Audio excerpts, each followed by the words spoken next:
Welcome back to the GSMC College Football Podcast on this Tuesday, April 22nd, a couple days before draft day, going to be on Thursday. So we're going to talk a little bit about the quarterbacks in this year's class, but before I do that, I just want to remind everyone that we'd love hearing from you during the show. If you've got a quick comment, thoughtful insight, or just a question, anything that you want to get out, want to share, we would love to hear it. This show is all about you, and we want to make it as exciting, as interactive as possible. One way to ensure that you're on the show is to use the Super Chat feature. Just go and click the $ at the bottom of the chat box to ensure that your Super Chat gets in and gets on the air. This is just a great way to support our channel. We use all the support. We love having you as a part of our community here at GSMC. We're so grateful for all of it. If Super Chat is not your thing, you can also go to GSMCSportsNetwork to tip, donate, or leave a comment or question there. We're so grateful for all y'all, and we love you and your support here at GSMC. Now, today is Tuesday. We got 2 days until draft day, and I want to talk a little bit about the quarterbacks in this year's class. Personally, I am really not a fan of this year's quarterback class. I think that these guys I don't know if there's any guys that are going to be full-time starters at a high level. I think there's a couple guys that could be decent to, middle upper kind of starters. But this is not a class I'm really high on. I think the number one quarterback, though, I think for sure is going to be Cam Ward. Obviously, went to Incarnate Word originally, FCS level, went to Washington State, had a really solid year there, went to Miami this past season, played really well. This is a guy I think has the most capability of being a successful NFL quarterback. I think the one word that I use always for Cam Ward is nonchalant. I've never really seen a guy kind of operate in the pocket like Cam Ward does. Never really seems to be fazed by pressure, doesn't let defenders in his face affect him. I think it's really interesting to see because there's no kind of immediacy to him. He doesn't really seem to be rushed at any time. That's the trait that I think Cam Ward probably is the best at. It's his most unique trait to me. I've never really seen a guy kind of operate in the pocket like he does. He just kind of saunters around, la-da-da-da-da, like every day. It's just kind of the same thing. That's how Cam Ward, it seems to me like he operates out of the pocket. And I think that's a good thing, just in terms of being able to handle pressure, guys in your face, different blitz packages that are going to come his way in the NFL. That's a really good thing. However, there's also kind of a downside to that. It seems that a lot of times, when he is kind of that nonchalant, he forces passes that I don't think he should be throwing. He's a supremely confident passer. He thinks he can fit the ball into any window, and he can for the most part. He really has good arm strength, ability to fit balls in tight windows.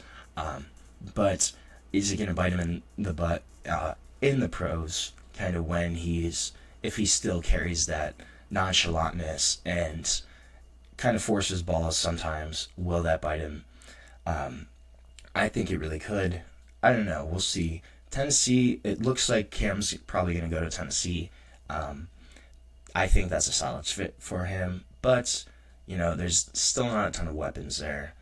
Their O-line is still kind of a mess. That's a team that has a lot of holes and not a ton of support.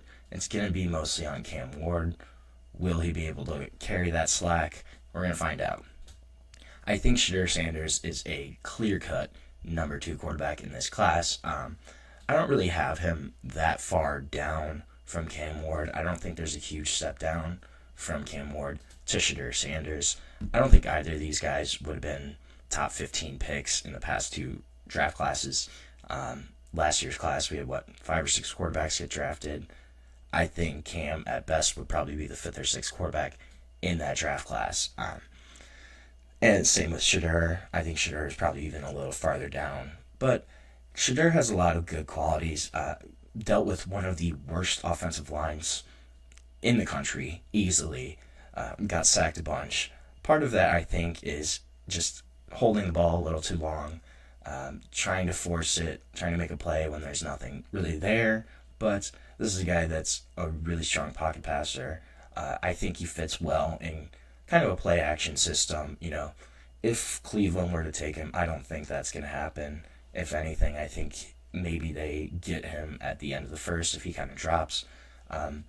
But that's a good system for him, I think. The Stefanski, Kubiak kind of play action style of offense, I think that fits Shedeur Sanders really well. This is a guy that on the high end, I think could be kind of a Kirk Cousins type player, possibly a Dak Prescott. I think they're all kind of similar in terms of play style. But Shedeur, I think, also has a really solid floor. Just because he's already dealt with a terrible offensive line, he's, dealt with pressure throughout his college career. But he still has a really strong completion percentage throughout his college career, still making good decisions with the football. I think that's something that gets overlooked a lot, is how much you do complete your passes in college. The guys that are more accurate normally have a higher floor, in my opinion, and Shedeur Sanders is definitely one of the more accurate passers in this year's draft class. My number 3 guy who is getting first round buzz, I personally don't see it, but Jaxson Dart is going to be my number 3 quarterback here. I will say I am not a Jaxson Dart fan. Personally, his play style kind of rubs me the wrong way. But this is a guy, if everything clicks for Jaxson Dart, he has the intangibles, he has the tools.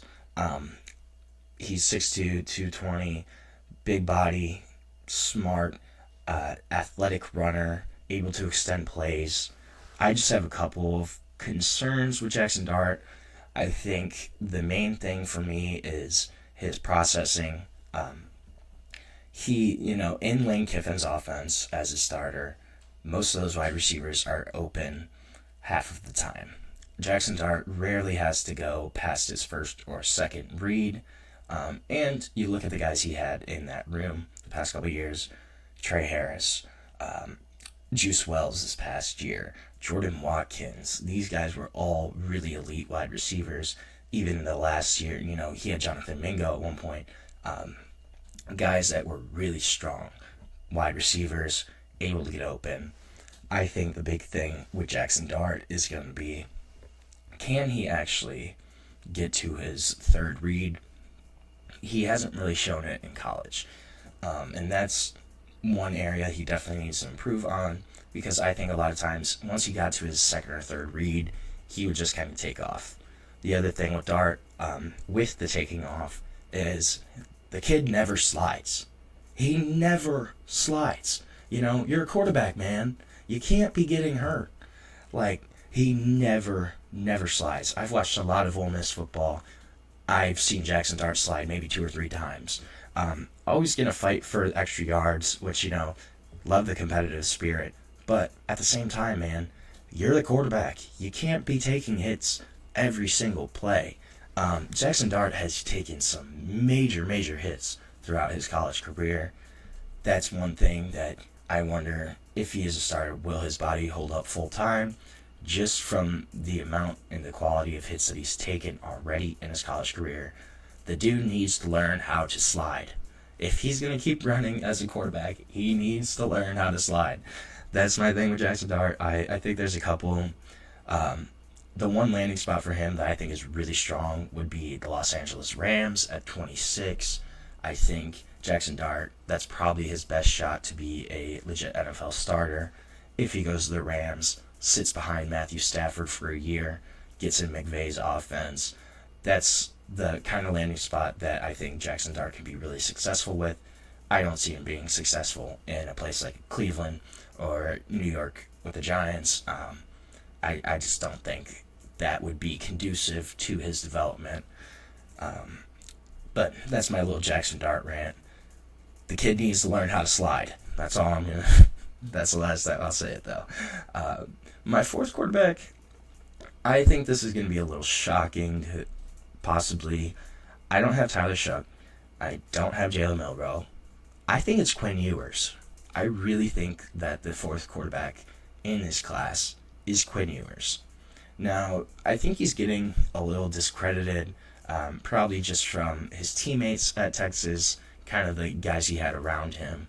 But listen to the stats, though. 2023, 3,400 passing yards, 22 touchdowns, only 6 interceptions, 69% completion percentage. Did drop off this past season a little bit, but only had his passing yards went from 3,479 to 3,472, which I thought was kind of funny. So at least consistent in the passing yard category for sure.